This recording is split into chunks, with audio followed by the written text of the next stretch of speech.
Jackie, I want to start with you because I think the oddity of this is there's two different ways we can do this. I want to get to the Ainge part second because the Stevens news, it was surprising when they got him in 13. This is even more surprising that he's replacing Ainge and is no longer going to coach the team. Where were you as far as that part of the story? I'm flummoxed by it. I didn't see this coming. I know we're getting to Ainge later, but that I don't think is super surprising. I think a bunch of us have sort of forecasted that in the last few months, never mind weeks. But I will say this about Brad Stevens. Lots of coaches say they're a family man. Brad Stevens is one. I know how taxing this last 2 years has been on him. I've been told again and again by people close to him that this was tearing him apart, going from the bubble and then right to a season that they thought was going to start in January and started a month sooner. And I think it just really took its toll mentally on Brad Stevens. On many coaches, I'm sure, but I think in particular, Brad, I think he's a little burnt out as a coach. Bill and I were talking before we came on, 7 years is a lifetime to coach one team in the NBA. It's uncommon. And I think he was probably thinking, I don't know, what's next? I'm trying to get myself charged up to do this again. Now, Brad Stevens is under contract for a long time for a lot of money. And I think they appreciate him as a figurehead of their program. And I'm not a figurehead because that makes it sound like he doesn't have power, and he's going to have a lot of power, starting with the head coach. And so it's a gamble, Ryan. It's a gamble. Brad Stevens has a lot of experience in basketball, but not running a team in the NBA. So it's a big gamble. So I think it's actually 3 seasons, not 2, because you have to throw the last Kyrie season in there as well, which was just a miserable experience for everybody involved. Then we go to the next season, which signs of promise followed by the quarantine and the pandemic. And all of a sudden, then we're back and we're in the bubble. And that goes all the way. They make the conference finals. They go all the way through. And then they're playing again 8 weeks later. I think he's burned out. And I think that's, especially if you're a big family guy, like Jackie said, and you have those 3 seasons in a row and all the twists and turns. And then the fact that you've been the coach now for 3/4 of a decade, I just think he's burned out. And I was surprised. I did not think, especially because they had just signed him to a big deal, I think a year ago. We knew, Jackie and I, we were on the pod, I think 6 weeks ago, 8 weeks ago, and we were like, this Celtics organization will not look the same after this season. It just won't. It's been too long with the same group, the same owners, the same front office people. Even the same 2 coaches over the last 16 years. There's too much of the same. And I think that's really deadly. I had Theo Epstein on my podcast a month ago talking about he left the Red Sox after 10 years. He left the Cubs after 10 years. He really feels like 10 years is the max where you should be somewhere. And for Ainge, he was there since 2004. So you knew this was headed somewhere. KOC, though, the Stevens running the team part, did you have any inclination of this? Because I was floored by that part. I did not have the Stevens part. It's like you guys said, the Ainge part, that's been floating out there for quite some time, that he could either, retire or eye another job. And with Brad Stevens, though, this is fascinating to me, because you're hiring somebody who, as you just said, it seems burnt out as a head coach to take on, the Celtics job is appealing. You have Jason Tatum and Jaylen Brown, but there's a lot of work to be done and a lot of tough decisions to be made in not, the weeks to come and the months to come, this coming off season. Like, this is not a hard thing to turn this into the championship team that they aspire to be. Yeah. The Ainge part, for I think that there's probably some stuff that we all have to come together on because we've all heard like different parts of it. And that's why, like, I started with the Stevens thing just first. And I think we should get to the challenges of the front office part of it. But, whether it was Ainge was going to get a weird promotion for another year and stay with the organization. Jackie, I don't think anybody with the ownership wanted to fire Danny Ainge in Boston. Okay. That I think the other part of this was that there's an Austin Ainge element, Danny's son, who's been with the organization here for a while, and that succession plan with the way things have gone the last few years wasn't going to happen. Austin Ainge wasn't going to take over the Celtics. And the stuff that I had heard was that the next landing spot for Danny Ainge, I don't think he's done in a front office, and that he would have to have an option. And that's where the Utah rumor comes in with new ownership, where apparently he is very close with this new young owner out there. which adds another wrinkle to it. But could Danny take over there with some bigger promotion, keep the front office in place, but have Austin on a track to be running his own organization? KOC, we've all heard he's close to that owner. Yeah, well, so he could have some sort of role that's not even a major for sure. Role. I mean, what I was told, a couple of weeks back is that Utah, he has interest in Utah. It's just that Utah won't hire him, and that there'd also be some interest in Portland if Neil O'Shea were to move on from that franchise. And we'll see what happens there with the rest of that Nuggets Blazers series. But Ainge is from Portland. Maybe that could be an opportunity for him. But either way, there's no guarantees here that he gets another job immediately. Well, remember too now, guys, he's 62 years old with a history of heart trouble. To me, I hope Danny Ainge retires and enjoys his life and his family and his grandchildren. That's what I hope for Danny Ainge, because it's a super stressful job. And I think the stress has taken its toll. Last year, Danny Ainge's physician told him, I don't think you should go to the bubble. I don't think it's safe for you to go to the bubble. So this is a guy who should just retire and enjoy his feeling. And I just want to get back quickly to the idea of Brad Stevens in this front office. And we're talking about, the stress of being a coach of the Celtics the last 3 years.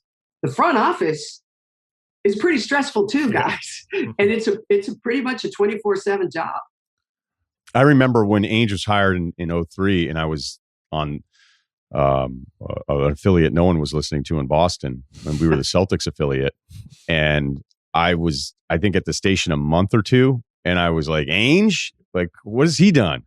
Like, he's going to run the organization. Right? Like, why would the new owners do this? And then I got yelled at in a commercial break by the programming director, being like, "You idiot! This is good for business. Ainge is back in town. He's running the team, and he did a fantastic job." So I'm not just going to assume, hey, because Ainge and it worked out and they got a title, that it's going to happen for Brad. Because I think all of you that have brought up the point, like, if you're burnout from coaching, there could be a different burnout though, because I just think it's hard to be a voice in any league for more than 5 years. So if you've been Brad, who everybody thinks is a really good coach, and younger guys are just starting to tune you out because they've been hearing you for so many years, I don't think that's shocking. So the burnout can be the disconnect, not necessarily the hours put into it, because as KOC, as you know, like anybody knows, it's a different amount of hours, but it's not an easier job. For sure. More travel too as the coach. At least if you're, running the team, maybe you don't have to go on every single road trip. You can spend some time with family and strategically determine when you're leaving and when you're not. So, for Stevens, you would hope that would help him in doing this. But ultimately, though, as the general manager, you got to make some really tough calls. And I think, like you said, Jackie, he's been successful no matter what he's done, recruiting and coaching at Butler, coaching in the NBA. And you'd bet on him having success as an NBA GM. With that said, though, when this news was announced, I was thinking about the first big move that Ainge made in 2003 was trading Antoine Walker. That shook local, sports talk radio. People ripped Ainge for that, if I remember correctly. I was 13. I was so young. I don't remember anything. Sure. Rub it in. Go ahead. Rub it in. But I mean, I just remember thinking about how big of a move that was to trade a fan favorite. Will Brad Stevens be willing to make those tough choices like that? I look forward to seeing his persona as a GM with him as a coach. It's this balanced, measured guy who's calm on the sidelines. What will he be like as a GM when for 18 years it's been this guy who's tough, willing to make those tough decisions, doesn't care what the fans think? That'll be interesting to me. But I will say this, Kevin, if you think about Brad Stevens, he already made one of the toughest decisions, I think, that he made during his tenure last season, when Gordon Hayward, who he adores like a son, and, Gordon Hayward signed a free agent in Boston partly because of Brad Stevens. He made the decision, the correct one, I might add, that Gordon Hayward, coming off injuries, had to be the fourth option, not the third option, because those young guys had passed him. And that couldn't have been easy for Brad Stevens. It couldn't have been, yet he knew it was right for the team, and he did it. And then, by the way, still tried like hell to get him to come back. Brad Stevens wanted him back. And, Charlotte threw a pile of money at him, and that was the end of that. I think he's an exceptionally smart guy. And I think if you look at the history of the exceptionally smart coaches, look at Riley in the late 80s, right? If you read the Lakers books that were written about that, his voice had burned out with those guys. He had burned out with Magic, and he had burned out with Worthy and Byron Scott, and they were just tired of him, and he knew it. And he sensed it, and that was when he made the move, and he went to do NBC, I think, for 1 or 2 years, then jumped to the Knicks. Spoelstra, for whatever reason, has never hit that point in Miami, right? Popovich never hit that point in San Antonio. You kind of know it when you feel like your voice has, either lost a little bit of its luster, or maybe you have a little too much baggage, or maybe it's a situation where, with very, very, very rare exceptions, this is a 5 to 7 year job. I think these guys are harder to coach than ever. You have Tatum, who is 23 years old, who is magnificent, who got, I think went up a level the last 2 months, but he's a super duper duper star now, who has not yet produced on the level of, the 5 best players in the league, but is treated as such. I think it's just a really hard league to coach in. And he probably looks at this and goes, I'll refuel. I'll see if I like this front office thing. I'll do this for a couple years.